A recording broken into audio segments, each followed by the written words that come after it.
OK, alors l'enregistrement est parti, voilà. Alors, bonjour tout le monde. Ça me fait plaisir de vous recevoir. Je vais vous parler de M. Veilleux maintenant. Ça va être notre conférencier aujourd'hui. Alors, M. Veilleux est historien et musicien, multi-instrumentaliste. Il joue de la batterie, du chant, des percussions. Il est l'auteur aux éditions du Québécois du livre sur les Patriotes, 1837-1838, en Mauricie et au centre du Québec. Le livre est paru en 2015. Il a également aujourd'hui, j'ai vu que l'image était fixée. Est-ce que le son va continuer? Aujourd'hui, il va nous parler de M. Omer Héroux, qui est un des patriarches du journalisme au Canada français. Peut-être pas autant connu qu'Henri Bourassa, mais quand même qui a fait un excellent travail sur la défense des droits des Québécois. Il rédige aussi une chronique d'histoire dans la Gazette de la Mauricie depuis 2016 et il est professeur d'histoire à l'Université du Québec au troisième âge et conférencier, chercheur, membre affilié au laboratoire de recherche sur les publics, la culture du département de littérature et communication sociale. Actuellement, il est doctorant et sa future thèse, sa thèse actuelle qu'il est en train d'écrire, va porter sur l'histoire des festivals de musique au Québec. Alors, je vous souhaite la bienvenue, M. Veilleux, et je vous cède la parole. Merci beaucoup, merci beaucoup. Je suis content d'être avec vous aujourd'hui. En cette tempête de neige, on ne sera pas obligé de se déplacer pour se voir et se rencontrer. Donc, bien heureux. Merci beaucoup de l'invitation pour vous parler de Omer Héroux, ce grand journaliste. Donc, je vais vous partager mon écran.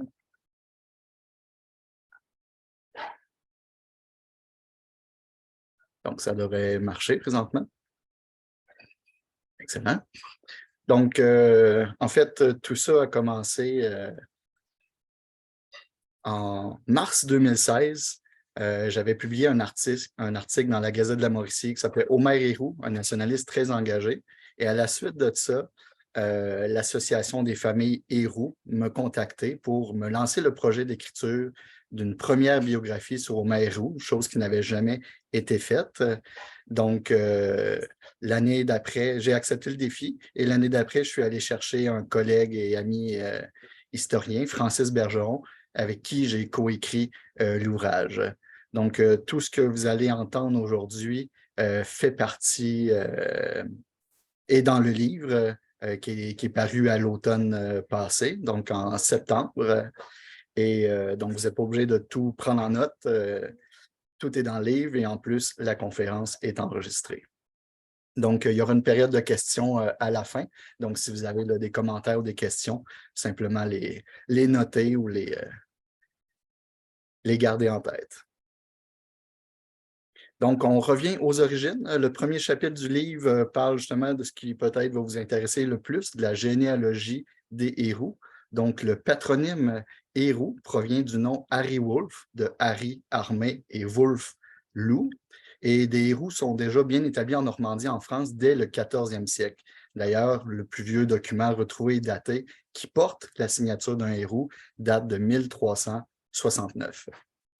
Le premier qui vient ici, au Québec, Jean Héroux, Héroux avec un X ou sans X, ça dépend, dit Bourgainville.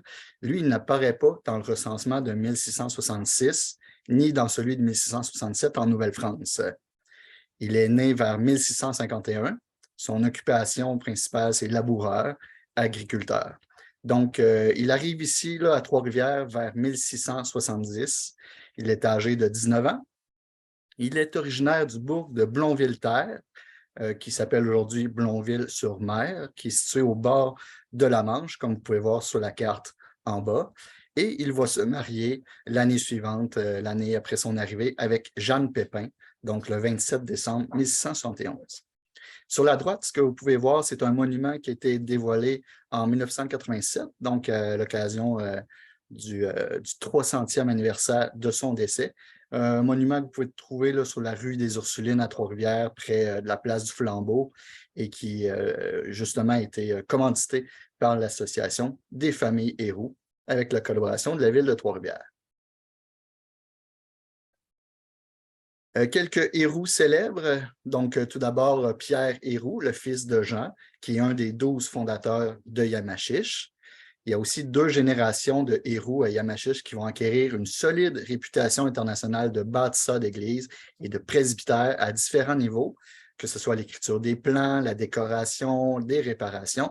Et je parle de Joseph et de Georges-Félix Héroux, qui sont les 2 derniers des 6 enfants de Georges Héroux. Donc, à Yamachiche, là, la célèbre série de maisons en briques rouges là, ont été créées, ont été bâties par les Héroux, et je crois bien que ces monuments ont été classés au patrimoine québécois. Vous avez la devise à droite des Héroux, « Plus est en nous ».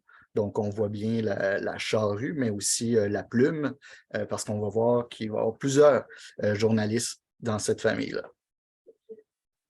Un autre Héroux un peu moins connu, mais quand même qui passe à l'histoire, Albert Narcisse Héroux, qu'on connaît mieux sous le nom de Père Onésime Héroux. C'est un agronome de formation, donc qui va beaucoup marquer sa discipline. Et l'abbé Joseph Eucharis Héroux, qui est ordonné prêtre par Monseigneur Laflèche en 1889. Et c'est en son honneur qu'est fondé le village d'Hérouville en 1897, donc en l'honneur de cet abbé. Il y a pas moins de 7 branches différentes des Héroux qui vont aller défricher le nord-ouest du Québec, en Abitibi. Donc, ils vont sortir de la Mauricie là, pour aller coloniser l'ouest du Québec. Puis, il ne faudrait pas oublier aussi les 2 grands cinéastes, Denis et Claude Héroux. Le premier est considéré par le critique René Aumeroy comme le père du cinéma québécois contemporain. Et il a d'ailleurs cofondé l'Observatoire du cinéma au Québec avec André Gaudreault en 2007. Donc, Denis Héroux, lui, est décédé en 2015 et Claude Héroux est toujours vivant, mais il est né en 1942. Denis a fait notamment le film Valérie au début des années 70, là, un des premiers films érotiques, semi-érotiques du Québec. Donc, il a participé aussi là, à plusieurs autres films qui vont recevoir des prix au cours des années. Dans mes recherches, j'ai aussi découvert la compagnie Héroux, qui a été fondée à Longueuil par Eugène Héroux et son fils Bertrand, une entreprise spécialisée dans la fabrication de trains d'atterrissage. Donc, Héroux Machine Power Limited est à l'origine des pattes du module lunaire d'Apollo 11 qui va allunir sur la Lune le 20 juillet 1969. La compagnie existe toujours. Elle s'appelle maintenant Héroux DevTech, qui est encore aujourd'hui le 3e plus grand fabricant de trains d'atterrissage au monde. Donc, quand les humains sont allés sur la Lune en 1969, la première partie qui a touché la Lune était québécoise. On passe maintenant à la 2e génération. Donc, tantôt, on a vu que Jean Héroux était la première. Donc, la 2e génération, 7 des 12 enfants de Pierre et de Marie-Françoise Benoît dit-Laforêt vont fonder des foyers. Ensuite, la 3e génération qui s'établit à Yamachiche, Étienne Héroux. 4e génération, Étienne Héroux également. 5e génération, encore Étienne Héroux, marié cette fois à Rivière-du-Loup, qui va donner Louisville. D'ailleurs, je vous parle présentement de Kakuna, qui est situé près de Rivière-du-Loup, dans le Bas-Saint-Laurent. Donc, c'est sûrement une des raisons pourquoi que la ville de Louisville a changé son nom.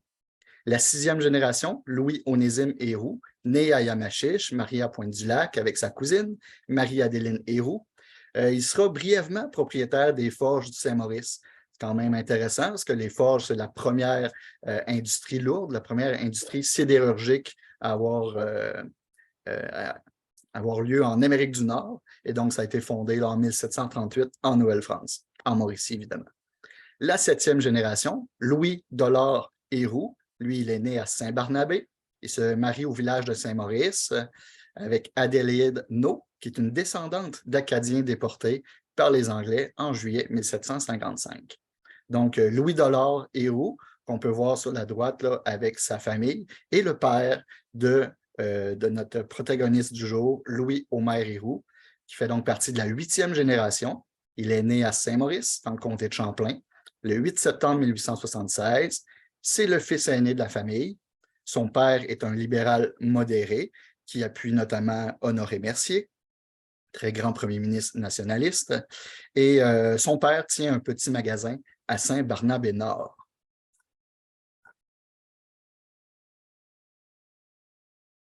Ici, je voulais faire une petite parenthèse là, pour vous expliquer le contexte politique à la naissance d'Omer Héroux. Donc, vous voyez là une carte de l'apogée de la Nouvelle-France, donc vers 1755. Donc, tout ce qui est en bleu était un territoire découvert et appartenant à la France. Donc, cette petite colonie, qui est la première province de la France, la première province royale. Donc, en 1700, on est environ 15 000 habitants en Nouvelle-France et 60 ans plus tard, on est rendu entre 60 000 et 75 000 habitants, mais dispersés sur cet énorme territoire qui part de Terre-Neuve jusqu'à la Louisiane et incluant les 5 Grands Lacs. En comparaison, dans les 13 colonies, à droite, là, la partie rouge, ils sont déjà au moins 1,5 million de personnes. Donc, par rapport à 75 000 habitants, on avait déjà perdu le combat démographique. Dans l'histoire du Canada, il y a eu 7 constitutions depuis la fondation du Canada par Jacques Cartier en 1534. Et là, je me fie sur les informations du constitutionnaliste Christian Néron, qui est historien du droit et des institutions. Donc, un petit rappel, en 1663, c'est l'édit de création du Conseil souverain par Louis XIV. Donc, c'est notre première constitution. Un siècle plus tard, la conquête britannique arrive, donc par le traité de Paris en 1763 et la proclamation royale, les Anglais vont créer la Province of Quebec, et donc un territoire qui est pas mal plus petit là, que ce que vous voyez présentement sur la carte. Et je vous rappelle aussi que le mot province vient d'un usage romain qui veut dire pro vinci et qui était un territoire donc pour les vaincus. En 1774, une autre constitution est imposée par Londres, l'Acte de Québec. Donc, par peur qu'on s'allie à la rébellion des États-Unis, ils vont agrandir considérablement notre territoire. Les Anglais vont reconnaître notre droit d'être catholique, de parler la langue française. Donc, ils vont nous donner quelques petits cadeaux pour éviter qu'on se joigne à la rébellion de nos voisins des 13 colonies. En 1791, une nouvelle constitution, la constitutionnelle, donc le Haut-Canada. On divise le Canada en deux, le Haut-Canada, qui est l'Ontario actuel, et le Bas-Canada à l'est, qui devient le Québec. Au milieu du 19e siècle, on a les révolutions du Parti patriote, 1837-38, grand mouvement populaire de réforme pour obtenir des institutions plus justes, plus représentatives de la volonté populaire. Et malheureusement, cette révolution-là va être écrasée dans le sang par les autorités britanniques. Donc, par la suite, c'est le clergé qui va prendre le contrôle de la société, hein, la santé, l'éducation, les mœurs, la culture, tout devient sous l'égide de la religion, qui a fait comme un pacte, là, une collaboration avec l'élite britannique. Donc, d'ailleurs, l'Église catholique était contre les rébellions et donc le gouvernement britannique a dit OK, donc ils ont fait alliance avec la religion pour les reconnaître et leur donner plus de pouvoir. Et c'est vraiment à partir de 1840 que justement la religion va être dominante là, dans le paysage politique du Québec. En 1840, on fait l'acte d'union, donc on réunit le Haut et le Bas-Canada sous l'union d'une seule bannière, le Canada uni. Donc, c'est une nouvelle constitution, toujours imposée par Londres. Et en 1867, 4 provinces britanniques vont s'unir pour créer la Confédération canadienne, donc l'acte de l'Amérique du Nord britannique, qui est rédigé, encore une fois, à Londres et qui n'a pas été soumis à la population. Donc, c'est dans ce contexte-là que Omer Héroux naît en 1876, donc au début de la Confédération. Et la dernière constitution, pour fermer cette parenthèse, c'est la Charte canadienne multiculturelle de Trudeau-Père en 1982, qui n'a toujours pas été signée par le Québec, mais ceci est une autre histoire. Donc, après, vous voyez à droite là, une représentation du nationalisme de conservation selon Yvan Lamonde, sociologue québécois. Donc, les piliers au 19e siècle là, du mouvement nationaliste, c'est la religion catholique, la langue française et nos institutions. Et donc, vous pouvez voir en bas à droite, là, un peu plus particulièrement, comme je vous disais, c'est surtout à partir de 1840 que l'Église militante prend de l'ampleur. Et à partir de 1867, ben là, c'est vraiment le triomphe de l'Église québécoise, l'Église catholique, jusqu'à la Révolution tranquille. Donc, pendant un siècle, la religion va dominer la société québécoise. Et c'est ce qu'on appelle surtout le mouvement ultramontain, l'ultramontanisme. C'est un mouvement qui vient d'Europe, qui s'implante au Canada à partir des années 1820. Et dans le fond, l'ultramontanisme dit, ça veut dire au-delà des montagnes, en faisant référence aux Alpes. Donc, c'est un mouvement religieux qui dit que le pape a préséance sur les gouvernements politiques, sur les rois ou sur les autorités qui s'occupent de ce qui se passe de manière terrestre, là, sur la Terre. Aussi, pendant la jeunesse de Omer Héroux, il y a la pendaison de Louis Riel, le chef métis, en 1885. Donc, Omer n'a seulement que 9 ans, mais ça va beaucoup marquer là, ses études là, au collège, au séminaire Saint-Joseph de Trois-Rivières, parce que le mouvement ultramontain est très, très présent là-bas. Et parce que Louis Riel aussi, sa grand-mère vient de Masquinongé, Marianne Gabory, parce qu'il a fait ses études à Montréal, va être défendu par la population québécoise. Donc, comme Honoré Mercier dira, on a pendu notre frère Louis Riel. Et aussi, après l'échec des rébellions, il y a une autre tragédie qui marque la société québécoise, c'est l'exil des Canadiens français vers les États-Unis dans l'espoir de travailler dans des usines pour avoir une vie meilleure, une vie économique, dans l'espoir d'avoir une vie meilleure. Il y a plus d'1 million de Canadiens français donc, qui vont quitter le Québec entre 1840 et 1960. On appelle parfois cet épisode la Grande Saignée.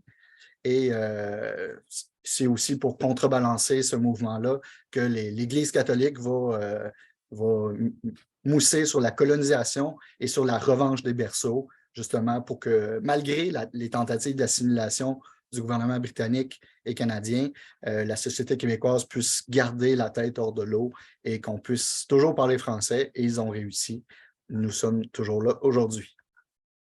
Donc, voilà ce qu'est le nationalisme de survivance, et c'est ce qui caractérise les premières années d'Omer Héroux. Il débute ses études au séminaire Saint-Joseph, donc à Trois-Rivières, en 1887. C'est un élève doué, appliqué. C'est un élève prometteur. Dès ses débuts au séminaire, il se classe au 2e rang et obtient 5 deuxièmes prix. Il se démarque dans les concours oratoires, mais il est réfractaire au sport. Donc, on voit déjà dès son enfance, il y a un petit côté là, plus intellectuel qui l'emporte sur le côté sportif. C'est surtout au séminaire Saint-Joseph qu'il subit l'influence de Monseigneur Laflèche, qui est très, très imposant politiquement et religieusement à Trois-Rivières et en Mauricie. Monseigneur Laflèche est un chef de file du mouvement ultramontain, donc c'est sûr que ces idées-là vont beaucoup marquer là, Omer dès sa jeunesse et son adolescence. Pour des raisons inconnues, Omer décide d'abandonner ses études en janvier 1895, en plein milieu de son année de finissant, donc c'est comme s'il n'aurait jamais été diplômé, mais ça ne va pas l'empêcher de travailler assez rapidement. D'abord, il commence au magasin de son père, mais il n'aime vraiment pas ça. Donc, c'est plutôt vers le journalisme qu'il tente d'orienter sa carrière.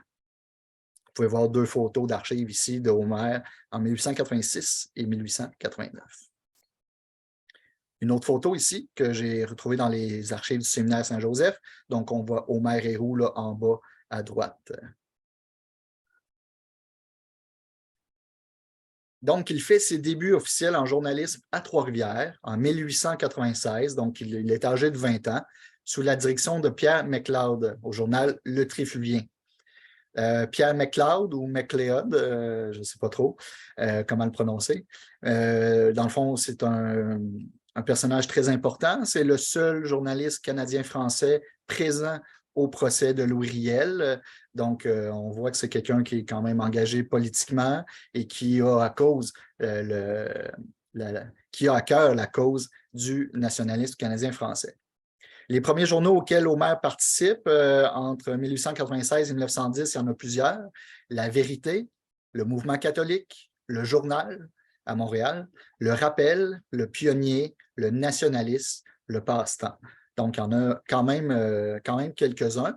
On voit que plusieurs de ces périodiques ou journaux ont une affiliation religieuse catholique et ça va marquer là, son engagement pas mal toute sa vie. Et même au cours de sa vie d'écrivain, Homer Héroux a utilisé dans ses écrits au-delà de 70 pseudonymes que vous pouvez retrouver là, dans le livre également. C'était une pratique plus commune à cette époque-là d'écrire sous un autre nom. Je n'ai pas vraiment trouvé de raison particulière qui fait en sorte qu'Homer ne signera pas au début sous son nom, mais c'était vraiment une pratique courante là, chez la plupart des écrivains. On voyait ça aussi, évidemment, chez les journalistes femmes qui, pour être sûrs d'être publiées sous un nom masculin. Ça aussi, c'était une pratique au début du 20e siècle. Un premier mariage pour Homer avec Alice Tardivelle en 1904.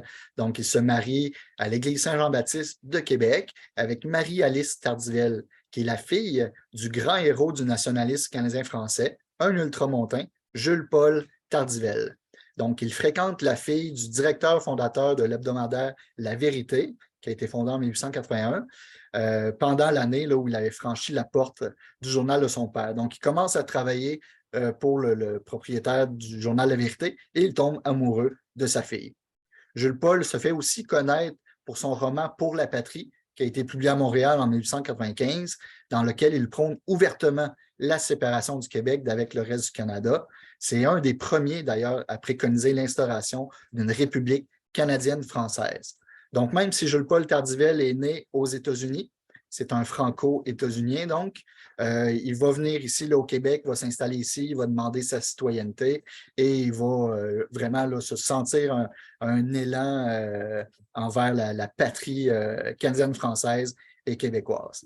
Avec Alice, il aura une fille née en juillet 1905 qui malheureusement va mourir de la tuberculose en 1922 à l'âge de 5 ans. De ce mariage naquit une seconde fille, Marie, en 1908, mais qui décède la même année pour des raisons demeurées inconnues. Alice Tardivelle, malheureusement, décède elle-même en 1908, donc à l'âge de seulement 32 ans.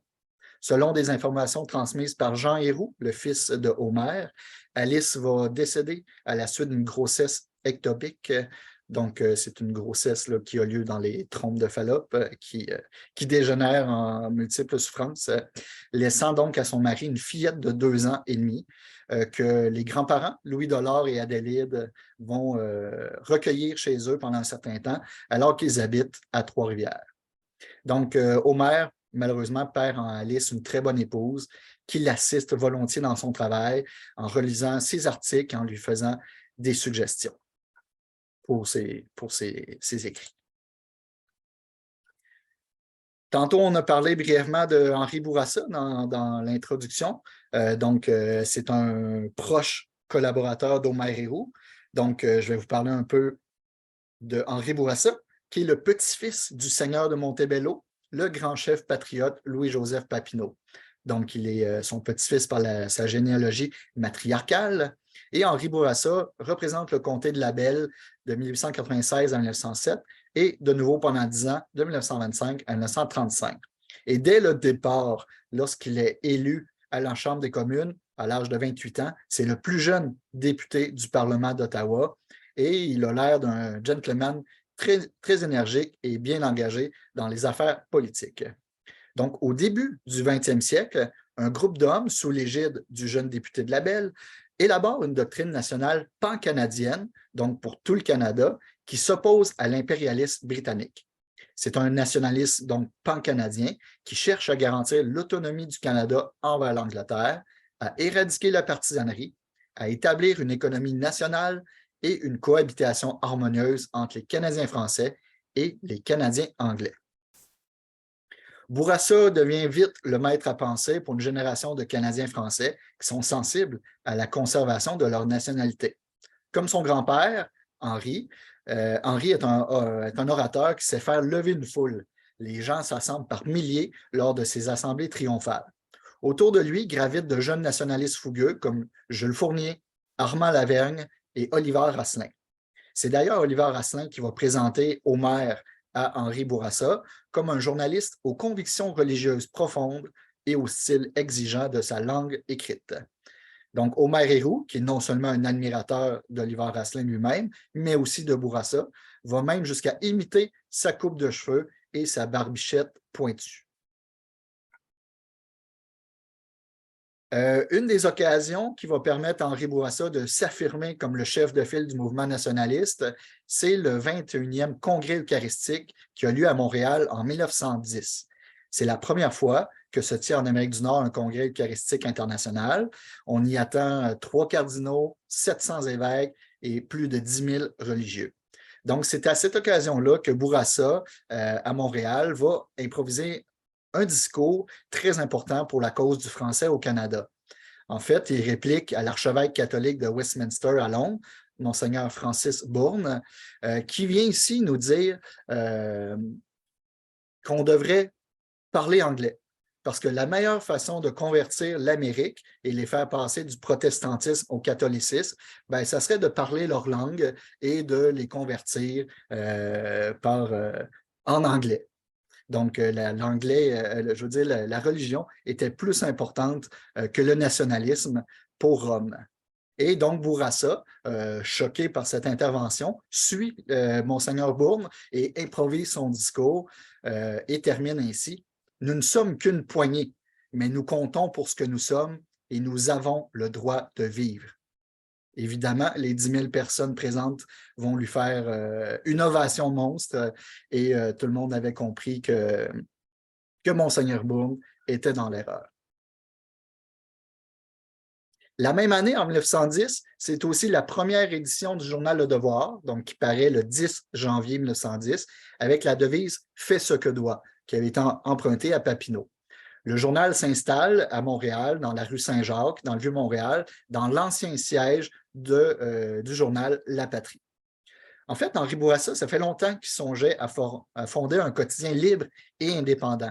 C'était nécessaire parce qu'il y avait au Québec un seul quotidien d'idées indépendant de la partisanerie, l'Action sociale, qui est en fait un journal religieux à Québec. Les autres quotidiens, à cette époque-là, appartiennent à un parti politique. À cette époque-là, sauf à de très rares exceptions, les journaux appartiennent à des partis politiques. La Patrie, Le Soleil et Le Canada appartiennent aux libéraux et la presse et l'événement appartiennent au Parti conservateur. Donc, Henri Bourassa voulait vraiment fonder un journal indépendant et qui pouvait se permettre de critiquer le gouvernement en place, peu importe si la couleur était bleue ou rouge. Donc, voilà l'idée de départ de la Fondation du Devoir. Outre la direction, Bourassa prend officiellement la rédaction en chef. Même s'il devait devenir officiellement, seulement en août 1932, le rédacteur en chef, Omer Héroux va être en fait le véritable rédacteur en chef pendant les 22 premières années du journal. De 1910 à 1924, Bourassa est pratiquement le seul à la barre en compagnie de Héroux, qui rédige même plus d'éditoriaux que le chef. Donc, en comparaison, Bourassa signe 1000 éditoriaux, tandis qu'Omer Héroux va en écrire deux fois plus de 2400 pour la même période. Donc, on voit qu'Omer est très prolifique de sa plume et qu'il prend plus de place qu'Henri Bourassa dans le journal. Il écrit sous des thèmes comme le Bill de la Marine, la crise de la conscription, la guerre d'indépendance de la République d'Irlande, la condition des Canadiens français dans les autres provinces, le scandale du règlement 17 en Ontario, sur lequel nous reviendrons un peu plus tard, et la montée de l'hitlérisme en Europe. Donc, c'est les principaux thèmes là, que Le Devoir met de l'avant dans ses premières années. Je vous ai mis ici quelques extraits. À gauche, c'est un article de Omer Héroux qui s'intitule « Solidarité nationale au secours des Canadiens de l'Ontario ». Donc, on voit son style. Et à droite, une citation d'Henri Bourassa de 1914. « Aujourd'hui, on adjure les Canadiens français d'aller combattre les Prussiens d'Europe. Or, laisserons-nous les Prussiens de l'Ontario continuer à imposer en maître leur domination en plein cœur de la Confédération canadienne, à l'abri du drapeau et des institutions britanniques? » En fait, ce qu'il dénonce, Henri Bourassa et Omer Héroux, c'est le règlement 17. C'est imposé au milieu de la décennie 1910. Donc, c'est l'interdiction de l'enseignement du français dans les écoles de l'Ontario. Donc, évidemment, ça fait scandale partout au Canada. On ramasse beaucoup d'argent au Québec pour envoyer ça là-bas, pour faire des écoles parallèles, des écoles alternatives et pour inciter les professeurs à boycotter là, cette politique qui est mise en vigueur par le gouvernement ontarien et qui est laissée en place par le gouvernement fédéral, évidemment. Omer Héroux est très proche d'Henri Bourassa, même qu'il va faire construire une maison à côté de lui au moment de son deuxième mariage. Et pour aller travailler, ils marchaient souvent ensemble entre le bureau et leur maison. Donc, ils parlaient beaucoup, beaucoup ensemble. Anne Bourassa, la fille d'Henri, affirme que son père est d'abord un ultramontain. D'ailleurs, Henri va visiter le pape Pie XI durant les années 20, une première fois en 1922 et une seconde fois en 1926. Et ces rencontres-là vont confirmer ses idées ultramontaines. Même qu'en 1926, c'est une rencontre privée avec le pape où ils auraient parlé ensemble des dangers et des excès du nationalisme. Donc, le pape déplore la substitution du nationalisme au catholicisme et considère qu'aucune cause, même légitime, ne peut être subordonnée aux intérêts de l'Église. Un deuxième mariage s'ensuit en 1910 avec Bernadette Dufresne.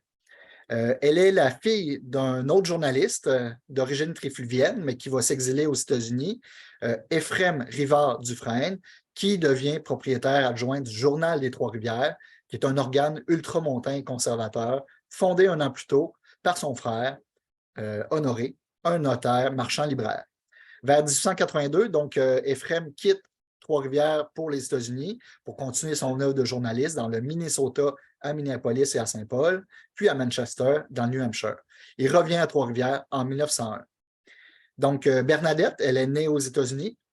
Non, elle est née à Trois-Rivières, mais elle va être élevée aux États-Unis. Elle passe une partie de son adolescence là-bas, où elle reçoit des leçons de piano de sa mère, puis d'un très grand maître, Calixa Lavallée, qui a écrit, entre autres, l'hymne national au Canada. Et d'ailleurs, le maître écrit dans une lettre à son ami de Québec, l'avocat Joseph Évariste Prince, « Les succès de Bernadette au Canada ne me surprennent pas. Elle n'a ni rival ni égal dans notre pays. » Donc, Bernadette, excellente pianiste, est la meilleure élève de Calixa Lavallée. Omer rencontre cette pianiste professionnelle lorsque son directeur, Pierre McLeod, lui dit qu'une jeune pianiste est de retour de Paris et donne un récital le soir même. Et donc, il l'envoie pour faire un reportage dans le Trifluvien. Ça se passe en 1898, donc 12 ans avant ce deuxième mariage. Et longtemps plus tard, Omer va avouer à son fils que sans s'en rendre compte, c'était là son premier amour. Après son mariage en 1910, Bernadette renonce à toute audition et à tout concert public pour se consacrer à l'enseignement de la musique. Avec elle, il aura un fils, né le 22 octobre 1914, Jean Héroux. Puis vint l'hiver. Bernadette suivait une cure d'air. Elle s'était déjà remise complètement de la grippe espagnole, mais elle a eu un refroidissement à la suite d'une visite à l'église. Déjà en août 1921, on apprend que sa femme souffre d'une pleurésie depuis la veille de Noël et doit garder le lit une partie de la journée. Donc, Bernadette est très, très malade. Ça va durer pendant quelques années. Et en 1923, en avril, malheureusement, la grande et célèbre pianiste décède à son tour à Outremont, presque âgé de 50 ans. Et le jeune Jean Héroux n'a alors que 8 ans. Donc, un deuxième deuil que doit vivre Omer en très peu de temps. Quelques mots sur Jean Héroux. Donc, vous pouvez le voir au centre, en bas là, de la première rangée. Et ça, c'est une photo du musée de la Gaspésie que j'ai retrouvée dans les archives là-bas. Dans le fond, il a été au séminaire de Gaspé, la même place où a étudié René Lévesque. D'ailleurs, ils étaient à quelques années d'intervalle. Donc, quelques mots sur Jean Héroux, qui devient professeur en 1945 au Collège André Grasset de Montréal, un établissement d'enseignement préuniversitaire fondé en 1927. En 1943, il devient professeur au Sénat de Québec, puis en 1945, il donne des cours privés dans la capitale québécoise. Il devient aussi adjoint au département de français de l'Université du Nouveau-Brunswick, mais pour une courte durée seulement. Et lors d'un stage, près d'un an à Fredericton, il fait remarquer à son père que dans cette province, certains membres de la minorité acadienne disaient que c'est la diplomatie et non le combat visière levée qui améliore la situation du groupe. Mais l'actualité, ces jours-ci, nous porte à croire que la situation du français au Nouveau-Brunswick n'est toujours pas réglée et qu'ils doivent toujours se battre pour leurs droits. Donc, Omer lui répond qu'il faut se débarrasser de cette mentalité française selon laquelle on nie l'utilité des formes de lutte qu'on n'emploie pas soi-même. C'est pourquoi il faut créer des diplomates, mais surtout des journalistes pour informer la population. En 1941, Omer cite d'ailleurs ce mot d'un libéral notoire, « Nous n'avons pas de meilleur ami que le devoir. Nous ne pourrions pas, nous, réclamer que tel ou tel poste aille un Canadien français, et donc le journal Le Devoir fait notre besogne. » Jean Héroux revient à Montréal pour travailler à une bibliothèque de 1948 à 1949. En 1950, il entre au service de traduction à Ottawa, mais revient à Montréal l'année suivante, en 1951, pour continuer de travailler à la bibliothèque municipale de la métropole. C'est là qu'il a eu comme chef son ami Léopold Desrosiers, un autre écrivain et journaliste. Et c'est seulement en 1968, donc 5 ans après la mort de son père, qu'il suit ses traces et entre aux fonctions au devoir jusqu'en 1971. Un autre personnage très important dans le cercle social de Omer Héroux, vous l'avez peut-être reconnu, c'est l'abbé Lionel Groulx, qu'on voit ici dans son bureau de Paris en 1922. Donc, dans notre livre, moi et Francis, on a souhaité justement dévoiler le réseau de relations, donc les amis de Omer Héroux, et il y a une très grande correspondance entre Lionel Groulx et Omer. Donc, qui est Lionel Groulx? Il a créé et inauguré en 1915 la première chaire d'histoire au Canada à l'Université de Montréal. Il devient une figure emblématique du nationalisme canadien-français dans les années 20. C'est justement Lionel Groulx qui va remplacer Henri Bourassa comme chef de file du mouvement nationaliste au Québec. D'ailleurs, de 1915 à 1945, Lionel Groulx domine le paysage historiographique et idéologique du Canada français. Il a écrit plus de 33 livres, au moins 400 articles dans des revues scientifiques. Lionel Groulx est l'un des penseurs les plus influents sur la pensée d'Omer.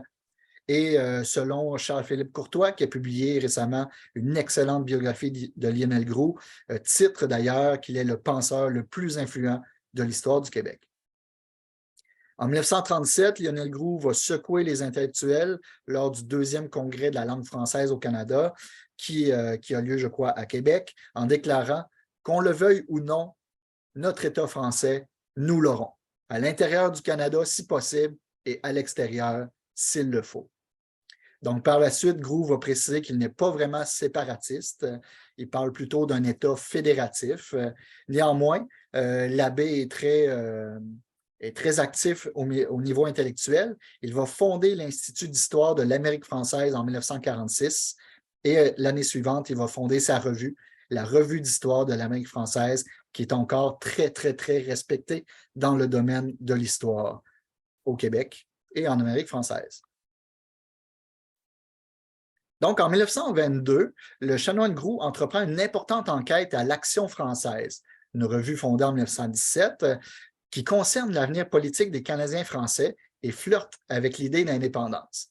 Même si le nom d'Omer Héroux n'apparaît pas officiellement dans la brochure, il a participé à cette enquête qui aboutit à la conclusion séparatiste. Et selon Anne Bourassa, Henri était très déçu du choix d'Héroux d'y participer parce que, justement, Henri lui s'opposait à la conclusion que le Québec doit se séparer du Canada. Selon Henri Bourassa, je vous rappelle, ce nationaliste pan-canadien, c'est-à-dire qu'il défend les Canadiens français dans toutes les provinces canadiennes. Donc, pour lui, c'était illogique que le Québec continue son destin seul sur son chemin. Et donc, à cette époque, le fondateur directeur du Devoir avait même clairement défendu à Omer d'avoir une attitude nettement à l'écart de toute inclination, même à longueur de temps, vers l'État français. Et à la suite de cela, de la brochure que vous voyez à droite, là, Notre avenir politique, ben, leur relation entre les deux hommes n'est plus la même, non plus la même cordialité, ni la même intimité. Et ce fut pour les deux une peine parce qu'ils se voyaient moins par la suite. Donc, autant Henri Bourassa va prendre une tangente beaucoup plus religieuse que politique, bien, Omer Héroux, lui, va prendre une tangente beaucoup plus nationaliste et beaucoup plus en phase avec l'idée que le Québec est le foyer national des Canadiens français. À gauche, vous voyez un roman qui a été écrit par Lionel Groulx sous son pseudonyme de Alonier de l'Estre, qui a été publié donc en 1922. C'est un livre qui a fait beaucoup parler. On a beaucoup accusé à tort Lionel Groulx d'être un raciste, hein, l'appel de la race, mais jusqu'à la Deuxième Guerre mondiale, la race est un terme très utilisé là, par les politiciens, par les intellectuels, les écrivains, et c'est seulement à partir de la Deuxième Guerre mondiale, donc évidemment avec l'Holocauste et tout ce que les nazis vont faire subir à des minorités, que le mot race va être banni du discours public et va avoir une connotation péjorative. Donc, Lionel Groulx défendait la race canadienne-française, comme on disait à l'époque. S'ensuit rapidement un troisième mariage en 1924 avec Marie-Louise Roch. En fait, dès 1916, dans l'Almanach de la langue française, on voit déjà un article signé par Omer Héroux qui se rapporte à la crise scolaire en Ontario. Le premier article mentionne le nom justement de Marie-Louise Roch et il semble aussi que cette dame est présente aux funérailles de Bernadette Dufresne en 1923 avec une collègue en tant que déléguée de l'Association canadienne-française d'éducation de l'Ontario, l'ACFEO. Donc, Mme Roch est née à Orléans, en Ontario, en 1888. Elle est la fille d'un entrepreneur d'Ottawa, Ovide Arthur Roch.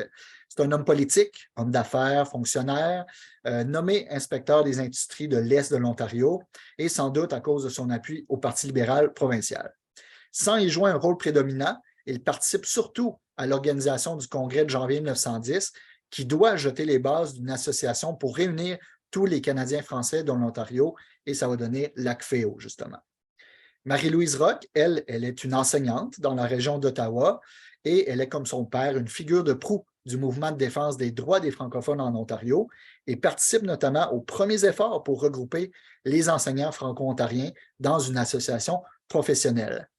Surtout pendant les années de la crise du règlement 17 qui aura lieu de 1912 à 1927. Donc, lorsqu'Omer et Marie-Louise se marient, la crise ontarienne n'est toujours pas réglée et dès 1916, 8 ans donc avant son mariage, Omer parle d'elle comme la courageuse jeune fille parce qu'effectivement, là, elle va être menacée de continuer son enseignement en français malgré le règlement 17. Donc, il se marie à Ottawa cette fois pour une troisième et dernière fois à l'Église du Sacré-Cœur en 1924 dans une thèse de doctorat consacrée à une période de la vie d'Omer Héroux. Jane Morrison aborde le fait que les trois femmes d'Omer sont des professionnelles. Alice travaillait au journal de son père, Bernadette était une pianiste professionnelle et Marie-Louise était très active en tant que professeure dans la lutte contre le règlement 17.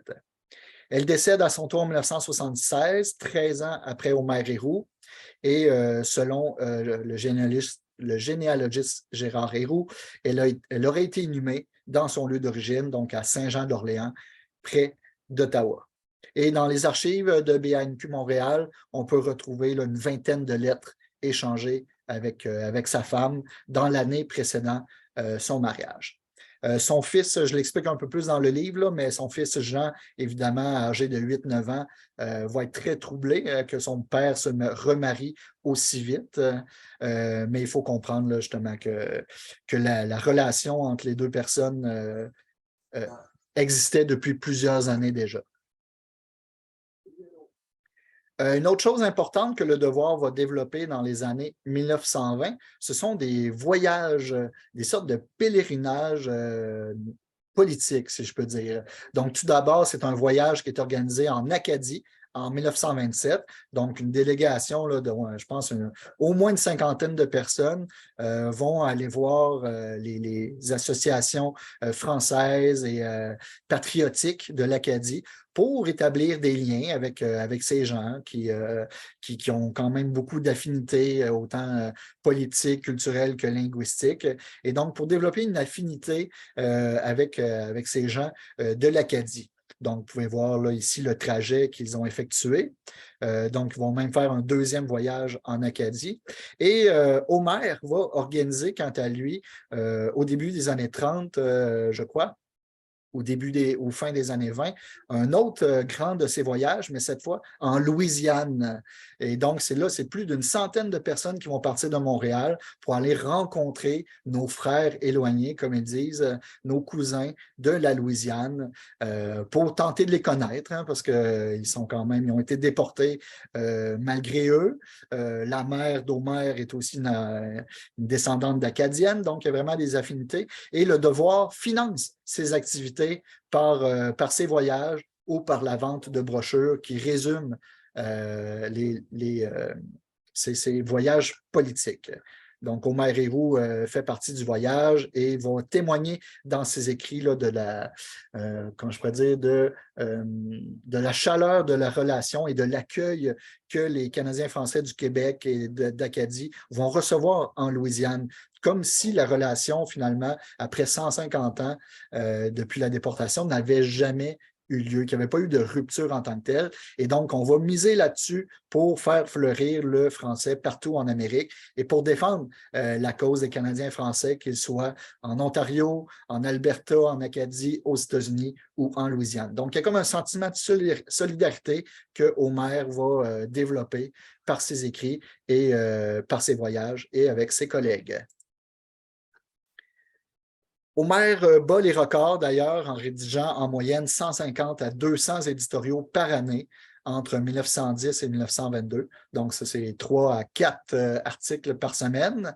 Il y a l'historien Pierre Anctil de l'Université d'Ottawa qui a fait plusieurs ouvrages en analysant les éditoriaux du journal Le Devoir. Donc, il en a retenu plusieurs de Homer, ce qui est très intéressant pour l'analyse de sa pensée. Et à droite, vous pouvez voir les enjeux dominants qui sont abordés par Héroux et par le journal Le Devoir. Donc, la langue française, qui trône au sommet avec l'Église catholique, les minorités francophones, la fonction publique, le bilinguisme, la doctrine catholique, Mackenzie King, qui est le premier ministre du Canada qui va imposer la conscription lors de la Deuxième Guerre mondiale, Adélard Godbout, Taschereau, Duplessis et Hood, qui m'échappe, là, je ne pourrais pas vous dire c'est qui exactement. Entre 1932 et 1947, Homer Héroux signe 1965 éditoriaux dans les pages du Devoir. Et donc, tout ça a été analysé par Pierre Anctil et ça nous a beaucoup servi dans la rédaction de notre ouvrage. D'ailleurs, au cours de sa vie, Homer Héroux, je l'ai dit, il avait une plume prolifique, mais il a écrit dans au moins 31 journaux, périodiques, revues et brochures dans lesquels il participe sous son nom ou sous un pseudonyme, mais plus souvent sous son nom. Donc, je vous ai mis la liste ici. Je vous épargne la lecture, mais quand même, là, ça, c'est sûr qu'on a réussi à retracer. Donc, c'est au minimum une trentaine de brochures dans lesquelles Homer va rédiger des articles. Il devient une figure publique là, dans les années 1930. On peut d'ailleurs voir ici à gauche là, un portrait dessiné en 1931 par Arthur Lemay.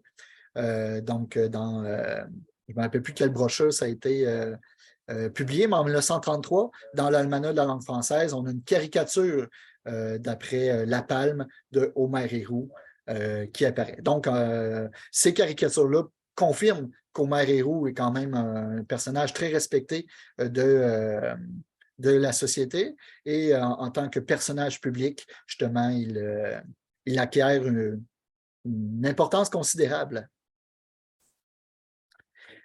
Quelques mots justement sur sa carrière d'homme engagé. C'est tout un héritage qu'il nous laisse. Tout d'abord, en 1903, il était de la fondation de la Ligue nationaliste canadienne, que je vous ai parlé tout à l'heure, le regroupement anti-impérialiste dont le but était de promouvoir la complète autonomie du Canada face à la Grande-Bretagne et à l'Empire britannique, mais également face à la montée en puissance des États-Unis. Hein, parce que vous savez que c'est seulement par le statut de Westminster en 1931 que le Canada devient officiellement indépendant de Londres. En juillet 1903, il fonde l'Association des journalistes canadiens-français avec 62 autres journalistes qui a dans le double objectif d'assurer une protection pour les journalistes comme pour le public. Et Aumaire en devient le premier président. En 1904, il devient directeur de la Société de colonisation de Montréal et contribue la même année à cofonder l'Association catholique de la jeunesse canadienne, la CGC, dont il partage la vice-présidence. Aumaire est aussi un très proche héros, très proche d'Alphonse Desjardins et de sa femme Dorimène. D'ailleurs, en 1904, quand Desjardins fonde une nouvelle association laïque, l'Action populaire économique, Aumaire siège à la commission exécutive. Et c'est d'ailleurs Aumaire lui-même qui propose en 1913 qu'on fasse l'honneur à Desjardins d'accoler son nom aux caisses populaires qu'il a fondées en 1900, comme on disait en France les caisses Raiffeisen pour le nom du Suisse qui les avait inventées. Une proposition qui va être retenue. En 1908, Aumaire est nommé délégué à l'important Congrès de la jeunesse organisé à Québec par la CJC. Au moins une dizaine de résolutions sont adoptées au cours du Congrès, dont un appui massif au modèle coopératif. Il participe aussi en 1912 au premier Congrès de la langue française au Canada, organisé par la Société du parler français, et participe en 1913 à la Ligue des droits du français. De janvier 1917 à 1921, c'est un peu moins connu, mais il est le premier directeur de la revue mensuelle L'Action française, qui est encore aujourd'hui la plus vieille revue politique encore en activité en Amérique, qui va d'ailleurs prendre le nom d'Action nationale en 1933 pour se distinguer de l'Action française qui existait déjà en France. Si vous êtes d'ailleurs, si vous n'êtes pas toujours membre de l'Action nationale, je vous invite vraiment à vous y abonner. En 1927, Aumaire Héroux offre à l'Union catholique des cultivateurs, l'UCC, de publier son organe, son journal, La Terre de chez nous, 2 fois par semaine dans les pages du devoir et va même prêter à son équipe un coin de son bureau, tout en assurant son indépendance éditoriale. Et une dernière chose qu'il va faire en 1930, il signe un éditorial dans lequel Aumaire s'indigne de l'absence de jeunes Canadiens français dans des carrières scientifiques. Donc, il cherche des moyens de remédier à la situation et s'adresse à son ami, le frère Marie-Victorin, sous son vrai nom Conrad Kerouac. Et donc, pendant 23 ans, le quotidien Le Devoir va publier chaque semaine une rubrique à l'intention des jeunes naturalistes et va donner naissance ainsi au CJN, les célèbres cercles des jeunes naturalistes. À gauche, vous pouvez voir une toile qui a été peinte par Arthur Lemay. C'est une copie qui est en possession de Christiane Héroux, cousine de Michel Héroux qui habite Trois-Rivières. Et je le remercie grandement pour la copie qu'il m'a permis d'utiliser. Donc, vous pouvez comprendre qu'Aumaire était un véritable bourreau de travail. Lorsqu'il était écrasé de labeur au devoir, il regrettait même de ne pas avoir davantage de loisirs. À partir des années 50, Héroux continue à écrire, mais il le fait directement de sa maison. Au milieu des années 50, la maladie le mène graduellement à abandonner le devoir avant de prendre sa retraite officiellement à la fin de l'année 1957, donc seulement 6 ans avant sa mort. À droite, vous pouvez voir aussi là, un des prix qu'il va recevoir, cette fois l'Ordre du mérite scolaire franco-ontarien qu'il reçoit en 1947. Les 3 frères Héroux, Aumaire, Hector et Onésime, consacrent ensemble 160 ans à la carrière journalistique, majoritairement au Québec. Aumaire rassemble à lui seul 60 années comme journaliste, dont 40 en tant que rédacteur en chef du Devoir. Cependant, il faut bien l'avouer, c'est Aumaire qui est le plus célèbre des journalistes Héroux. Sur la photo en bas, Aussi, vous pouvez voir Jules, Claude, Jean, Roland et Pierre Héroux, parce qu'en fait, 3 des 5 garçons d'Hector se sont également adonnés à la pratique du journalisme. Donc, depuis déjà au moins un siècle, des journalistes Héroux, dont 10 proviennent de la souche mauricienne, auront bientôt consacré un collectif de 300 ans à la carrière du journalisme. Quelques prix et honneurs qu'il a reçus dans sa vie. Donc, tout d'abord, la Société québécoise a souligné en 1921 ses 25 ans de journalisme.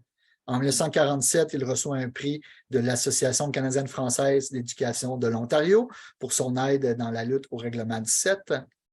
Et il reçoit aussi un prix pour ses 50 ans de carrière journalistique qui va être donné lors d'un banquet à Montréal par la Société Saint-Jean-Baptiste de Montréal. Il reçoit aussi 3 doctorats honoris causa, dont un remis par l'Université du Nouveau-Brunswick de Membracook. Il reçoit le prix Oliver Asselin en 1960, qui est donné au meilleur journaliste qui s'est le plus distingué dans la défense des intérêts politiques de la société québécoise. Et en 2017, ce n'est pas un prix qu'il a reçu, évidemment, mais c'est un prix qui a été créé en son nom, le prix Omer Héroux pour le journalisme. J'y reviendrai dans quelques instants. Dans le fond, ici, c'est une image là, aussi qui a été créée par Marie-Josée Hudon. Donc, c'est à la demande de Gérard Héroux pour illustrer ce personnage historique dans le Musée des Grands Québécois. Donc, c'est une institution là, qui représente une centaine de personnalités très importantes dans l'histoire du Québec, surtout l'histoire du 20e siècle. Et donc, Omer Héroux est désormais un de ces personnages-là. Donc, pour revenir au prix Omer Héroux, ça a été créé par le RPS, le Rassemblement pour un pays souverain, qui a été fondé en février 2000 et qui, depuis 2003 inaugure des statues ou des mémorials là, de grands patriotes et de personnages historiques qui ont traversé notre histoire nationale. Par exemple, le buste de François-Marie-Thomas Chevalier de Lorimier à Saint-Cuthbert, Louis-Joseph Papineau à Saint-Denis-sur-Richelieu. Il y a aussi Marianne Gabory et son petit-fils Louis Riel qui ont leur buste à Masquinongé. Ludger Duvernay a récemment été ici dévoilé à Verchères et on a même ajouté récemment là, un buste de Bernard Landry à cet endroit. Donc, c'est en 2017 qu'on a lancé le prix Omer Héroux, une initiative du président du RPS, Benoît Roy, pour reconnaître l'engagement d'un journaliste ou d'un chroniqueur à l'avancement des causes patriotiques et indépendantistes, ainsi que pour la défense de la langue française.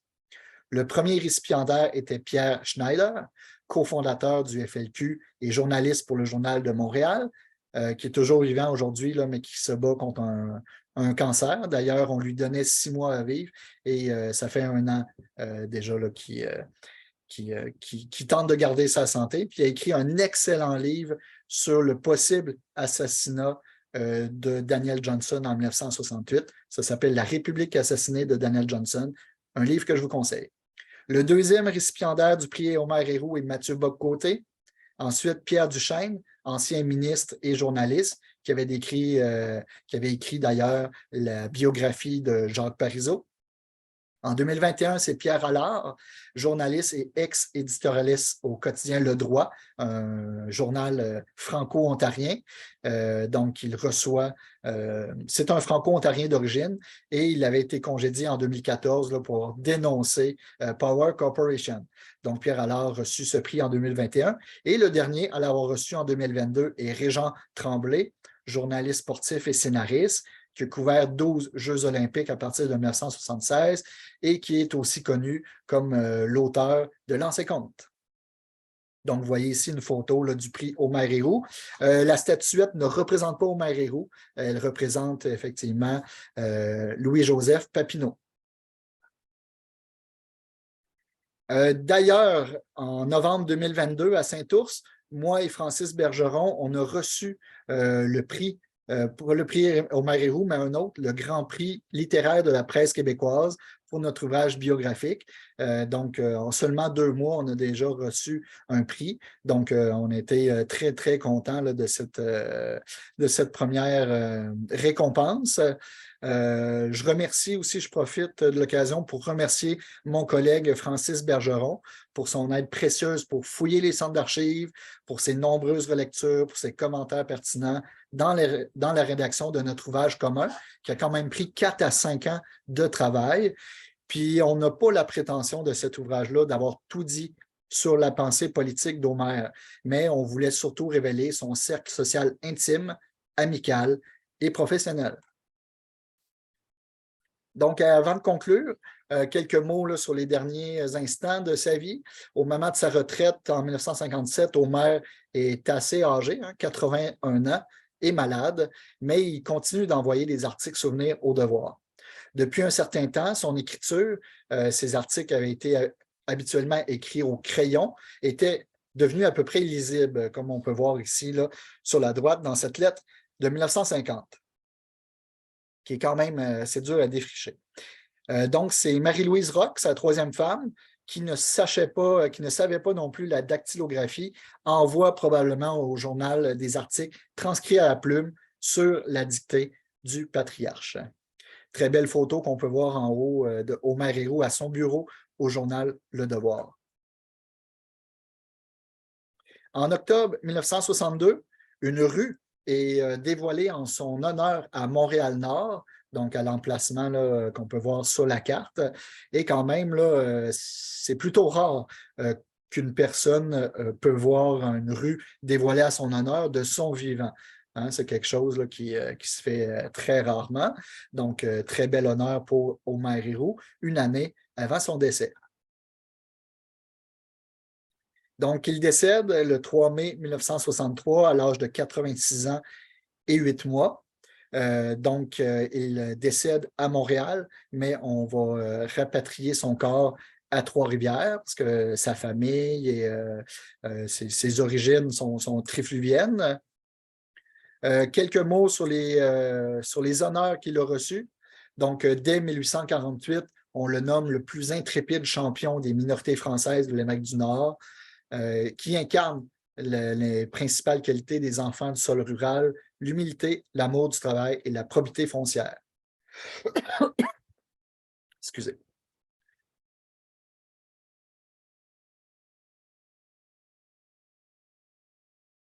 L'année suivant sa retraite, en 1957, Madeleine Plouffe lui fait des honneurs dans un article du Travailleur, c'est un journal franco-américain au Massachusetts.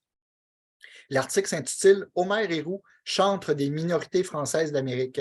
Donc, l'article fait la première page du journal, très éloquent et élogieux, souligne le soutien et l'encouragement apportés par Homère à tant d'œuvres nationales de survivance française. Elle le qualifie de guetteur du Canada français, le premier agent de liaison entre le Québec, le foyer national des Canadiens français et les provinces anglo-canadiennes. Lors de son décès, André Laurando note que Homère est sans conteste celui qui a exercé l'influence la plus discrète, mais la plus continue au Devoir. Il parle aussi de la façon dont il écrivait ses articles, découpés, aérés, et avait l'instinct de l'élégance, le goût de la correction, et cherchait la clarté. Il avait écrit, selon Laurando, une grande curiosité. Il avait une grande curiosité d'esprit et il avait des adversaires, mais jamais d'ennemis, ce qui est très important. Le lendemain, Lionel Groulx fait aussi son apologie. Le chanoine dit de Héroux qu'il est de ceux qui ont porté leur génération. Il fut de ces rares qui se résignent toute leur vie au modeste salaire pour servir comme ils l'entendent et garder le droit d'une pensée indépendante. Et lorsque Héroux était au Devoir, il était le meilleur publiciste du chanoine lorsqu'il donne ses premiers cours d'histoire. Dans ses mémoires, il raconte que ses premiers cours ont pu susciter la fondation d'une chaire d'histoire canadienne à l'Université de Montréal et, selon Lionel Groulx, on le doit assurément à Homère Héroux. Et enfin, le troisième, Gérard Pelletier, qui va devenir directeur du Devoir, rend hommage à son collègue. Donc, Pelletier a 44 ans lorsqu'Homère meurt. C'est avant qu'il devienne député fédéral. Et je le cite, « Homère Héroux a eu une carrière exemplaire. Il a toujours illustré, avec une constance et une conscience peu commune, les plus hautes vertus de la profession qu'il pratiquait. Il n'a jamais jugé qu'une injustice pût passer sous silence. » Donc, Homère peut devenir là, un modèle pour plusieurs journalistes et encore aujourd'hui à ce jour. Donc, il est enterré là, à Trois-Rivières avec sa mère et quelques-unes autres personnes de sa famille, donc son fils Jean, sa femme Bernadette et sa fille Lucette. Donc, il est enterré au cimetière Saint-Louis à Trois-Rivières sur le boulevard des Forges. Sa tombe est située, il n'y a pas de coïncidence, à mi-chemin entre le député Maurice Duplessis, qu'on voit à gauche, et l'historien Benjamin Sulte. Donc, deux autres personnes très nationalistes qui ont aussi donné leur vie pour l'avenir du Canada français. Donc, c'est ce qui termine ma conférence d'aujourd'hui avant de vous laisser la parole. Donc, je voudrais beaucoup remercier la Société Saint-Jean-Baptiste qui a financé une partie des recherches sur ce livre. Je veux remercier mon éditeur, les Éditions du Québécois, qui a accueilli le projet là, dès le départ. Je remercie beaucoup aussi Gérard, Marie et Noël Héroux de l'Association des familles Héroux qui ont eu l'idée du projet et qui nous ont encouragés là, à continuer le livre jusqu'à son terme. Il y a plusieurs historiens aussi qui nous ont aidés là-dedans.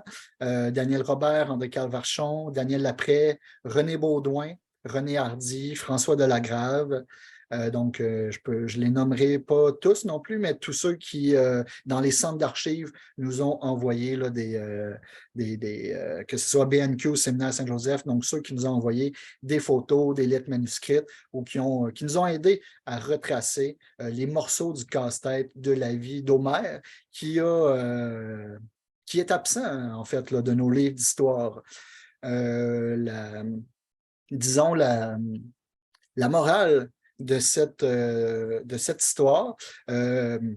Omer Héroux est mort en 1963, au début de la Révolution tranquille, ce qui explique peut-être qu'on l'ait comme balayé sur le tapis. C'est parce peut-être qu'on l'associait un peu trop à l'Ancien Régime, peut-être un peu trop religieux au goût de certains.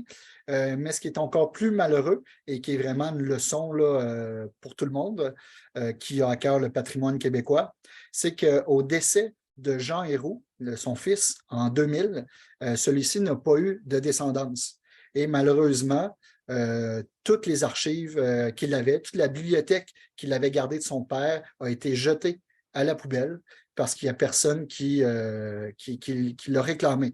Donc, c'est un avertissement que je partage avec vous de la fragilité du patrimoine québécois, de la culture québécoise, et que derrière chaque Omer Héroux, il y a peut-être une dizaine d'autres ou une centaine d'autres qui vont disparaître malheureusement dans les stress de l'histoire parce qu'ils n'ont pas légué un héritage qu'on aura su conserver adéquatement. Donc, je vous remercie beaucoup de votre attention. J'ai hâte de répondre à vos questions ou entendre vos commentaires. Le livre est disponible dans toutes les librairies du Québec à 30 $. Vous pouvez aussi me contacter par courriel si vous en voulez une copie. Je vous ai mis mon courriel en bas de l'écran. Si vous voulez me contacter, j'irai vous en porter un ou vous viendrez en chercher un chez moi là, à Trois-Rivières-Ouest. En plus, vous allez sauver les taxes et je vous fais une dédicace en même temps. Et je sais aussi que je vais offrir une deuxième conférence le 24 février prochain pour la Société de généalogie du Grand Trois-Rivières, pour votre brunch annuel, je crois. C'est une conférence sur l'histoire du Fleur-de-Lysée. Et j'aurai avec moi quelques copies là, du livre d'Omer Héroux pour ceux qui veulent s'en procurer. Donc, merci encore et j'espère que vous avez apprécié découvrir la vie de cet homme bien engagé pour le Québec. Alors, merci beaucoup, M. Veilleux, pour cette magnifique page d'histoire. Alors, si des gens veulent poser la question, il y a déjà une main levée. Alors, Madame Demers, si vous voulez ouvrir votre micro et votre caméra, s'il vous plaît. OK, il est ouvert. Oui, pose ta question. Écoutez, c'est que dans une de vos dernières diapositive. Il parle des prix qu'il a obtenus avec de la Société Saint-Jean-Baptiste en 1948. Hein? C'est marqué 1848. C'est marqué 1848. C'est juste une coquille. Une coquille, parce que là, j'ai dit 1848. J'ai dit, mon Dieu, j'ai dit, il y a eu Il était pas né, je pense. Il était pas né, mais c'était bon de l'avoir bien avant qu'il soit né. Donc, là, juste pour dire que j'ai vu ça. En passant, c'est très, très bien, votre présentation. C'est très intéressant. Merci beaucoup. Merci beaucoup pour votre commentaire. Effectivement, je vais l'ajuster. OK, parfait. Je ne pense pas que la coquille soit présente dans le livre, mais peut-être en moi, le PowerPoint, elle s'est ajoutée. En tout cas, c'est ça. Donc, c'est bien 1948. Et en fait, le 50e du journaliste d'Omer Héroux était supposé être en 1946, mais je pense qu'à cause de la Deuxième Guerre mondiale, justement, on a retardé un peu là, ces festivités. En tout cas, Philippe, c'est très intéressant. Oh, j'ai bien aimé ça. Merci beaucoup. Est-ce qu'il y a d'autres questions, des commentaires aussi? Oui. Oui, Michel? M'entendez-vous? Oui. Oui. Super. En effet, félicitations à votre présentation. Étant donné qu'il n'y a pas de dépôt de toutes ces archives qui existent, je ne peux même pas imaginer la multitude de sources que vous avez dû consulter pour monter ce document-là et votre livre. Maintenant, petite question, si je suis intéressé à voir les éditoriaux qu'il a écrits durant le temps du gouvernement fédéral Mackenzie King, c'est facile à trouver sur Internet? Oui, le journal Le Devoir est disponible là, intégralement sur le site de BANQ, donc Bibliothèque et Archives nationales du Québec. Vous pouvez, sinon, je vous réfère à l'ouvrage de Pierre Anctil. Donc, si vous vous intéressez à la période de la Deuxième Guerre mondiale, donc ça va être sous Georges Pelletier, Gérard Pelletier. Okay. Donc, ça va être son deuxième ouvrage que vous allez consulter. Et il va y avoir quelques morceaux, quelques éditoriaux de Omer Héroux, mais sinon, tout est supposé d'être disponible. Concernant les archives, évidemment, il y en a plusieurs qui ont été quand même conservées par le journal Le Devoir, donc qui ont leurs propres archives internes, qui ont cédé un fonds Omer Héroux là, disponible aujourd'hui à BANQ Montréal, dans le Vieux-Montréal. Mais effectivement, ça a été plutôt difficile là, de mettre ensemble là, tous les morceaux du casse-tête. Et la pièce maîtresse qui a été le fil directeur a été un livre qui a été écrit en 1984 par Jean Héroux, donc son fils, a fait un manuscrit sur la vie de son père. Et donc, on est parti de ça pour vérifier, pour bonifier et ajouter là, et toutes les sources qu'on a utilisées sont présentes dans le livre aussi. Donc, ça aussi, là, c'est un travail là, aussi important là, tout le travail n'a pas encore été fait. Par exemple, on pourrait écrire sur la pensée de Omer Héroux par rapport à Maurice Duplessis, par exemple. Donc, ça, c'est des choses qu'on n'a pas beaucoup développées dans le livre. Mais merci pour votre question. Un plaisir. Merci pour les réponses.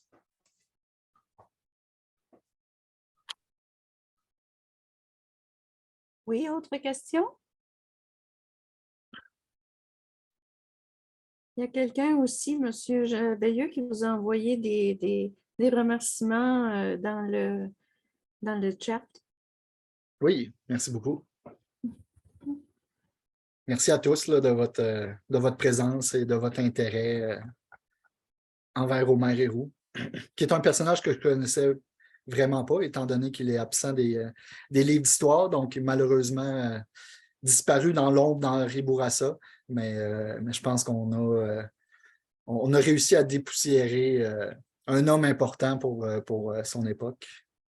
Oui, en effet. C'est quelqu'un que je ne connaissais pas. J'apprends à le découvrir avec vous aujourd'hui. C'est vraiment passionnant. Ça nous prendrait encore peut-être des hommes comme ça ou des femmes aussi pour défendre encore le fait français qui maintenant mange la misère. Qui est toujours malmené.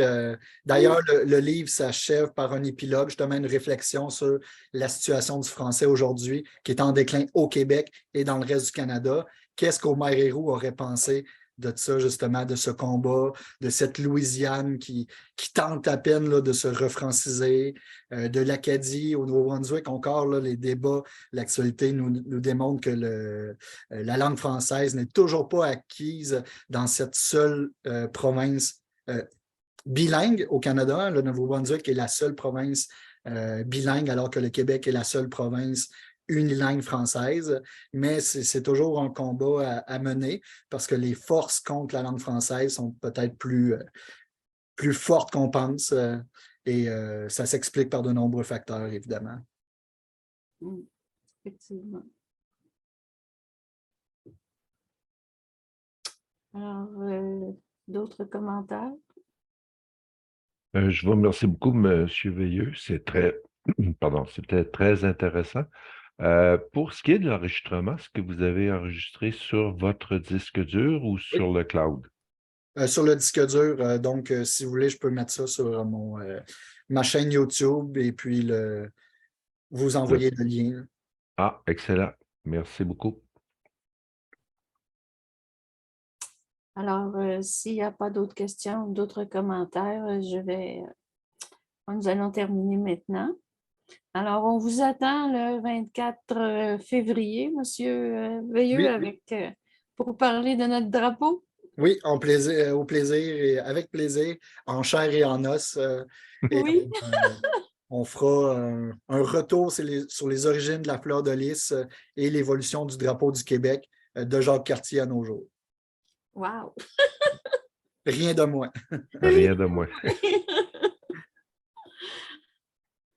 Alors, merci à tout le monde d'avoir assisté à cette réunion. Et puis, c'est ça, cette conférence sera rediffusée sur la chaîne YouTube de M. Veilleux. On va voir comment on va procéder pour l'enregistrement, pour la rediffusion. Alors, je vous remercie encore et je vous dis à très bientôt. Merci, au revoir. Merci tout le monde. Bonne journée. Bon,